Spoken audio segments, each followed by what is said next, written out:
जैन बच्चों, इस समय आप लोग मामना इंस्टीट्यूट के यूट्यूब चैनल से जुड़े हुए हैं और इस चैनल में हम आप सबका स्वागत करते हैं। आज हम लोग class 9th physics Hindi medium NCERT book के 11th चैप्टर कार्य तथा ऊर्जा यानी वर्क एंड एनर्जी के हम लोग अभ्यास प्रश्न और इसमें आंकिक प्रश्न भी हैं, थ्योरेटिकल प्रश्न भी हैं, उनको हम लोग देखेंगे।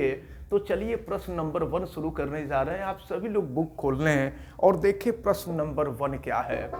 देखिए दिया हुआ है, निम्न सूचीबद्ध क्रियाकलापों को ध्यान से देखिए। क्रियाकलाप माने जो कार्य किया जा रहा है उसको नीचे दिया जा रहा है, ध्यान से देखिए। अपने कार्य शब्द की व्याख्या के आधार पर तर्क दीजिए कि क्या इनमें कार्य हो रहा है, यानी कार्य हो रहा है अथवा नहीं हो रहा है।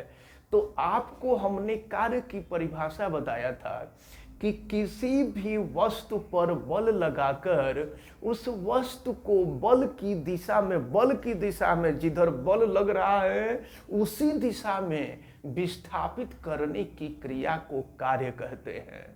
अब जरा ध्यान पूर्वक देखें। पहला जो दिया हुआ है, सुमा एक तालाब में तैर रही है। सुमा किसी लड़की का नाम होगा जो तालाब में तैर रही है। तो तैर रही है तो बल लगा रही होगी, और बल लगा रही होगी तो तैर करके आगे जा रही होगी। तो बल भी लग रहा है और बल के साथ साथ विस्थापन भी हो रहा है। तो बल के साथ साथ विस्थापन हो रहा है, इसका मतलब कि सुमा तैर रही है। इसका मतलब ये हुआ कि वह एक कार्य कर रही है, यानी सुमा कार्य कर रही है। अब इसके बाद अगला देखें, एक गधे ने अपने पीठ पर बोझा उठा रखा है।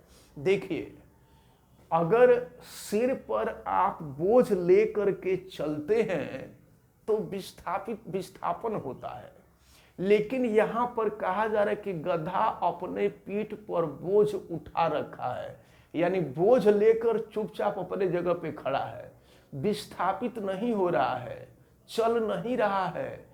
तो जब तक चलेगा नहीं तब तक कार्य नहीं होगा।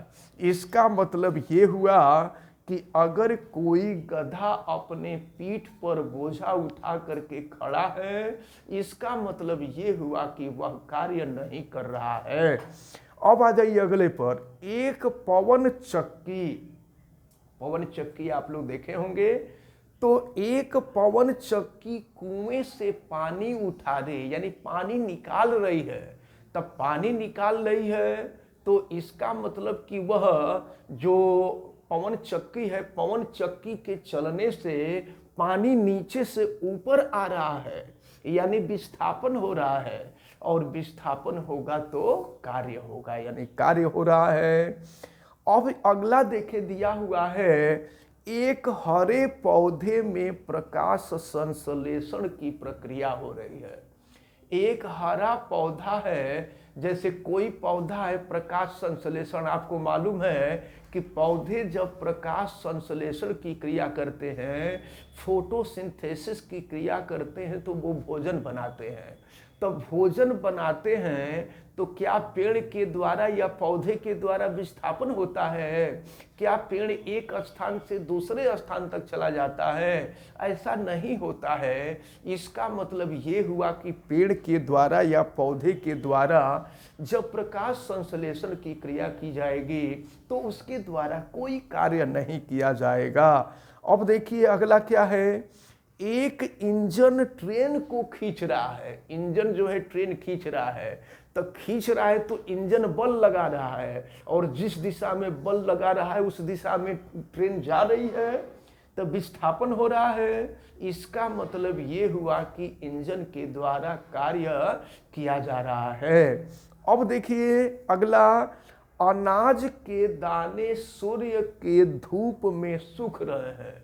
सूर्य के धूप में अनाज रख दिया सूखने के लिए, तो अनाज सूख रहा है तो अनाज विस्थापन कर रहा है। अनाज पर न तो कोई बल लग रहा है न ही कोई विस्थापन हो रहा है।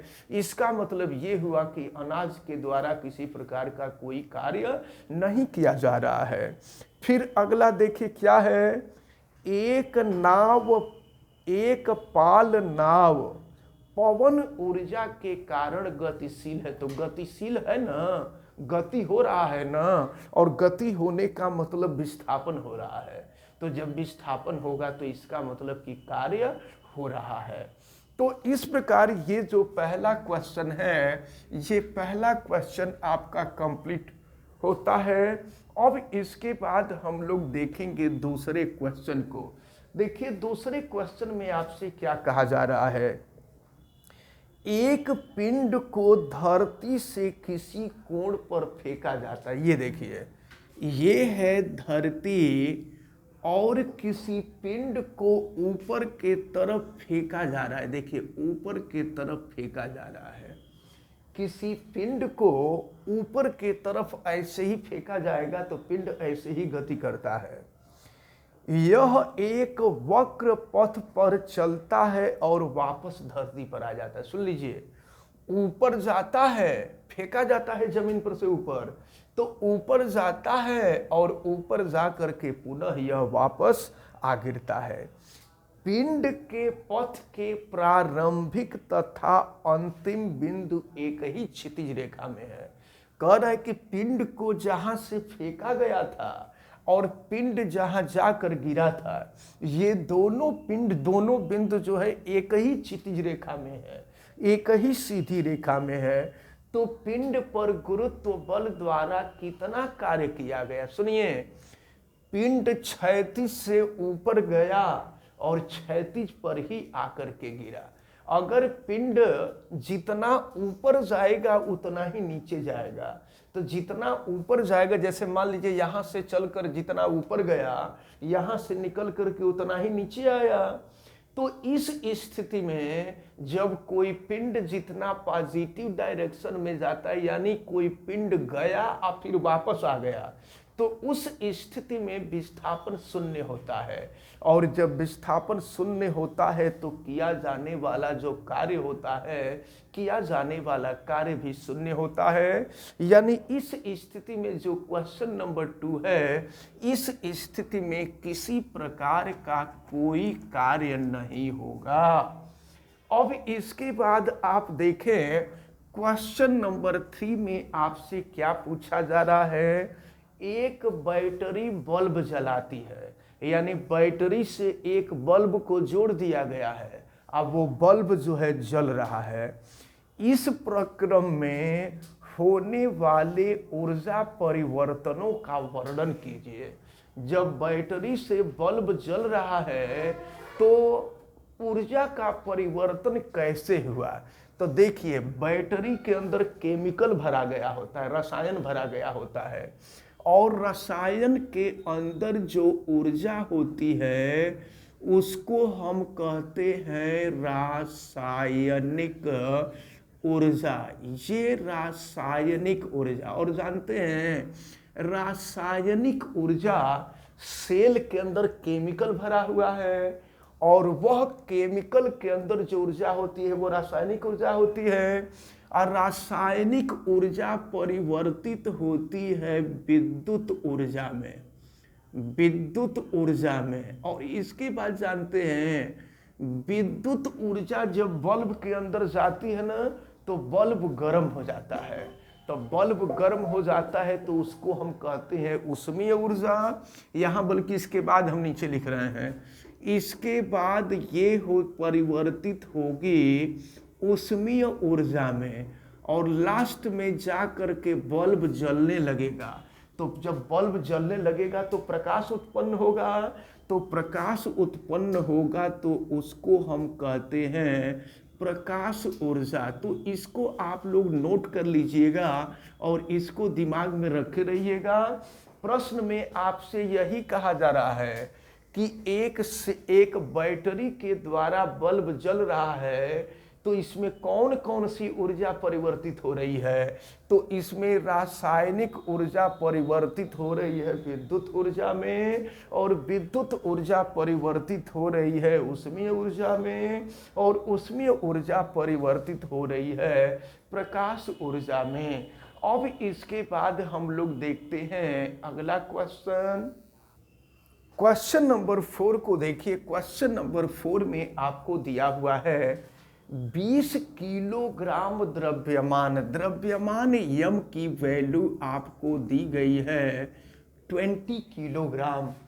तो 20 किलोग्राम द्रव्यमान पर लगने वाला कोई बल इसके वेग को 5 मीटर प्रति सेकंड से 2 मीटर प्रति सेकंड में परिवर्तित कर देता है। यानी प्रारंभिक वेग जो दिया हुआ है यह 5 मीटर प्रति सेकंड दिया हुआ है और बाद का जो वेग दिया हुआ है यह 2 मीटर प्रति सेकंड दिया हुआ है। तो बल द्वारा किए गए कार्य की गणना कीजिए। आपसे कार्य पूछा जा रहा है तो आप जानते हैं ना कार्य ऊर्जा प्रमेय से कि किया गया जो कार्य होता है वह ऊर्जा में होने वाले परिवर्तन के बराबर होता है। अगर प्रारंभ की ऊर्जा K1 है और बाद की ऊर्जा K2 है तो कार्य ऊर्जा प्रमेय से कार्य जो होता है ऊर्जा में होने वाले परिवर्तन यानी गतिज ऊर्जा में होने वाले परिवर्तन के बराबर होता है। अब यहाँ से हम W की वैल्यू निकालेंगे तो ये हो जाएगा half M V2 square minus K1 हो जाएगा हाफ एम V1 स्क्वायर। अब हम यहाँ से चाहे तो हाफ एम कॉमन भी ले सकते हैं। अब ये हो जाएगा V2 square minus V1 square. अच्छा यहाँ भी हम चाहें तो A square minus B square वाला फार्मूला लगा सकते हैं। A square minus B square वाला फार्मूला लगा देने से फायदा ये होता है कि वर्ग नहीं करना पड़ेगा, बड़ी आसानी से ये हो जाएगा। चलिए तो W is equal to half M A plus B, A minus B का फार्मूला ये हो जाएगा V2 प्लस V1 और फिर V2 माइनस V1 हो जाएगा। चलिए हम रख देते हैं वैल्यू। तो W is equal to half M की वैल्यू है 20 और V1 प्लस V2 ये हो जाएगा 5 प्लस 2 और ये हो जाएगा 5 माइनस 2। तो फिर ये हो जाएगा 2 से कटा दीजिए तो 10 हो जाएगा। तो W बराबर हो गया 10 और 5 धन 2 5 2 7 हो जाएगा और फिर 5 में से 2 ये 3 हो जाएगा। तो ये देखिए 7 तरीके 21 और 21 में 10 से गुणा कर देंगे तो ये हो जाएगा 210 जूल। तो यही आपसे पूछा जा रहा है, यही आपसे पूछा जा रहा था कि किया गया कुल कार्य कितना होगा। तो किया गया कुल कार्य 210 जूल के बराबर होगा। तो इस प्रकार आज आपको क्वेश्चन नंबर 1, 2, 3, 4 ये 4 क्वेश्चन बताए गए। हमें उम्मीद है कि ये चारों क्वेश्चन आपको बहुत अच्छी तरह से समझ में आए होंगे। आप वीडियो को लाइक ज़रूर कीजिएगा और अगर आप चैनल पे नए हैं तो चैनल को सब्सक्राइब भी कीजिए, बेल आइकन को भी प्रेस करें, वीडियो को मैक्सिमम स्टूडेंट तक शेयर करें और अगर किसी प्रकार की कोई दिक्कत समझ में आती है तो आप हमें कमेंट करके ज़रूर बतावें। आप सभी लोगों का बहुत बहुत धन्यवाद। जय हिंद।